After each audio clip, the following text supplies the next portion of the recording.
சரி, உச்சநீதிமன்ற தீர்ப்பை ஏற்று கையெழுத்து போட ஆரம்பிச்சா நீ கையெழுத்து போட்டுத்தான் ஆகணும். நாங்க நீ உச்சநீதிமன்றம் போடுற பயம் சொல்லி முதல்வர் ஒரு கலாய்ப்பு பதில் சொல்றது சரியான்றேன். அதை எப்படி அந்த அணுகுமுறை ஏற்றுக்கொள்ள முடியும்? அது சட்டமன்ற தீர்மானத்தில் நிறைவேற்றி அதை அனுப்பிச்சிருக்கிறோம்.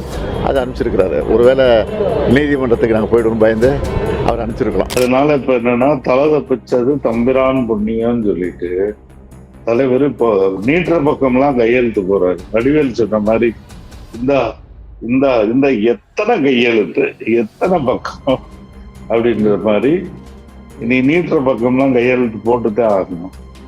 ஏன்னா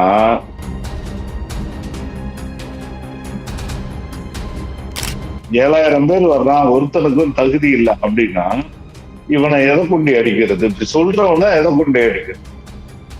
இவன் எதெல்லாம் அவமானப்படுத்துறான். இவனை செருப்ப கொண்டியே அடிச்சால் என்ன அப்படின்னு மக்களுக்கு கோபம் வருமா வராதா? தமிழ்நாட்டு மக்களினுடைய தொடர்ந்த உரிமை குரலுக்கும் திமுக அரசு நீதிமன்றத்தில் தொடுத்த தொடர்ந்த சட்ட போராட்டத்திற்கு கிடைத்த அருமையான ஒரு வெற்றி.